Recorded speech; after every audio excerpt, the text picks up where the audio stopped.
আসসালামু আলাইকুম। Marriage care বিডির বিবাহ বিষয়ক আলোচনায় আজকে ৬৪তম পর্বে কথা বলবো ম্যারেজ মিডিয়ার ভূমিকা কোথায় বিয়ের আলোচনায়।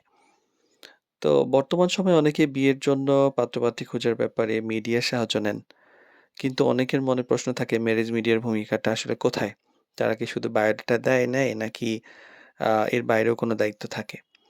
তো বাস্তবে ম্যারেজ মিডিয়ার কাজ শুধু পরিচয় করিয়ে দেওয়া নয় বরং একটি সুশৃঙ্খল নিরাপদ প্রক্রিয়ার মাধ্যমে পাত্রপাত্রীকে উপযুক্তভাবে সংযোগ তৈরি করে দেওয়ার সহযোগিতা করে। তো এইটা আসলে ম্যারেজ মিডিয়া অনুযায়ী ভ্যারি করে। মানে কেউ আছে যে শুধুমাত্র যোগাযোগ করিয়ে দেয়। কিছু, কিছু ওয়েবসাইটে আছে শুধুমাত্র যোগাযোগের মাধ্যম পাওয়া যায় টাকা দিলে। আবার কেউ আছে যে মানে আগে টাকা নেয় না, বিয়ে-শাদী হওয়ার পরে টাকা নেয়। আবার কেউ আছেন যে একদম শুরু থেকে শেষ পর্যন্ত বিয়ে পর্যন্ত কমপ্লিট করে তারপর টাকা নেন। কেউ আছে যে মাঝখানে কিছু টাকা-পয়সা নেন, শুরুতে টাকা-পয়সা নেন, বিয়ে হলে টাকা-পয়সা নেন। তো এটা ভ্যারি করে যে ম্যারেজ মিডিয়াটা নির্ধারণ করে তার দায়িত্বটা কতটুক। তো বেসিক কিছু কথাবার্তা সেইম যেমন হচ্ছে পাত্র-পাত্রী পরিচয়ের ব্যাপারে সহযোগিতা করে। ম্যারেজ মিডিয়ার সুবিধাটা কি? যে আ ম্যারেজ মিডিয়ার মূল যে ব্যাপারটা অনেক পাত্র-পাত্রীর সঙ্গে একে অপরের পরিচয় করে দিতে সহজ হয়। কারণ পরিবারগুলা তো নিজেরা এই এত বড় প্ল্যাটফর্মে থাকেন না। আ তারপরে পরিচিত পরিসর থেকে খুঁজে পাওয়ার যে ব্যাপারটা এটা ছোট।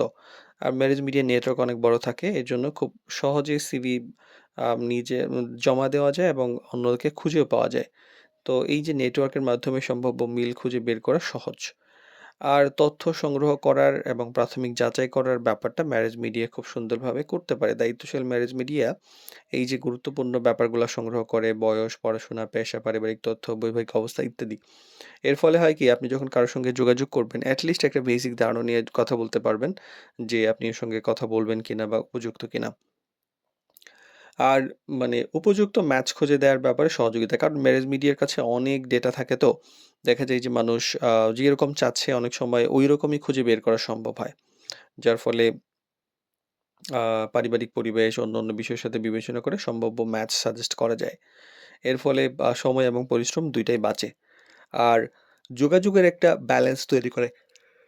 অনেক সময় হয় কি যে সরাসরি যোগাযোগ করলে ভুল বোঝাবুঝি বা অপ্রয়োজনীয় যোগাযোগ তৈরি হওয়ার সম্ভাবনা হয়।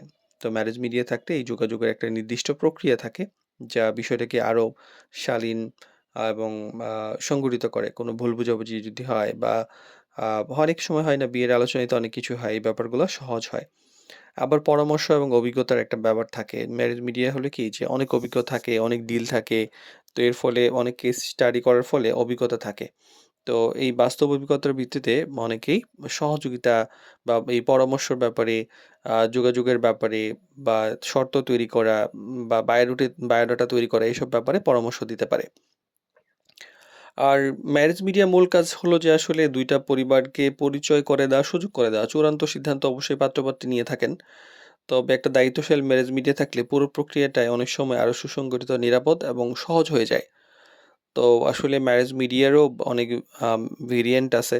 দেখে শুনে বুঝে চিন্তা ভাবনা করে সিদ্ধান্ত নেওয়াটাই বুদ্ধিমানের কাজ হবে।